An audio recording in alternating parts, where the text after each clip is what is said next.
இன்றைக்கி பல பொருட்களில் பல சர்வீசஸ்களில் அதோடைய தரத்தை நிர்ணயிப்பதற்காக ஐஎஸ்ஓ தர சான்றிதழை பார்த்துருப்பீங்க. அப்படிப்பட்ட ஐஎஸ்ஓ தொடங்கப்பட்ட தினம் இன்று. இன்டர்நேஷனல் ஆர்கனைசேஷன் ஃபார் ஸ்டாண்டர்டைசேஷன் தான் இந்த ஐஎஸ்ஓ அப்படிங்கிற முத்திரையை வழங்குது. இந்த ஐஎஸ்ஓங்கிறது இந்த நிறுவனத்துடைய அக்ரோனிம் கிடையாது. கிரேக்க மொழியில் ஈக்குவல், அதாவது சமம் அப்படிங்கிற அர்த்தத்தை குறிக்கக்கூடிய இசோஸுங்கிற வார்த்தையிலிருந்து தான் இந்த ஐஎஸ்ஓ அப்படிங்கிறது உருவாக்கப்பட்டுச்சு. அதாவது மக்கள் பயன்படுத்தும் எல்லாவற்றிலும் எல்லோருக்கும் சரியாக பொருந்தக்கூடிய ஒரு ஸ்டாண்டர்டைசேஷனை உருவாக்க வேண்டும் அப்படிங்கிறது தான் இந்த நிறுவனத்துடைய பெரும் பங்கு. 1946 காலகட்டத்தில் இந்த மாதிரியான ஸ்டாண்டர்டைசேஷனை உருவாக்குறதுக்கு ஒவ்வொரு நாட்டிலையும் ஒவ்வொரு மாதிரியான அமைப்புகள் இருந்துச்சு.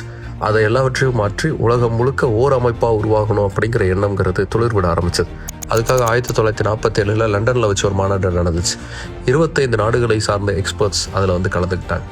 அவங்க எல்லாரும் ஒன்றா சேர்ந்து February 23 உருவாக்கின ஒரு நிறுவனம் தான் international organisation for standardisation. ISO அமைப்பு நம்ம பயன்படுத்தும் ஒவ்வொரு விஷயத்துக்கும் ஒரு யூனிக்கான ஸ்டாண்டர்டைசேஷன் நம்பரை கொடுக்குறாங்க. அதை கொடுக்கறதுக்காகவே தனித்தனி கமிட்டிகளாக செயல்படுறாங்க. 173 நாடுகளில் இன்னைக்கு ஐஎஸ்ஓ உடைய மெம்பர்ஸ் இருக்காங்க. கிட்டத்தட்ட 25,700க்கும் மேற்பட்ட சப்கமிட்டிஸ் மூலமாக ஐஎஸ்ஓ ஸ்டாண்டர்ட்ஸுங்கிறது உருவாக்கப்படுது. இன்னைக்கு ஐஎஸ்ஓ அமைப்பில் கிட்டத்தட்ட 173 நேஷனல் மெம்பர்ஸ் இருக்காங்க. 2700 டெக்னிக்கல் கமிட்டி சப்கமிட்டிஸ்லாம் இருக்காங்க, ஒர்க் குரூப்ஸ் இருக்காங்க. இவங்க எல்லாரும் ஒன்றா சேர்ந்து தான் நாம் பயன்படுத்தக்கூடிய ஒவ்வொரு முக்கியமான விஷயத்துக்கும் ஐஎஸ்ஓ குறியீடு அப்படிங்கிறத வழங்குறாங்க.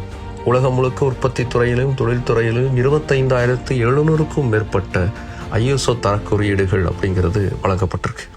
உலகம் முழுக்க சரியான தரத்துடன் பொருட்கள் மக்கள் பயன்பாட்டுக்கு கிடைக்க உழைக்கும் ஐஎஸ்ஓ தொடங்கப்பட்ட தினம் இன்று.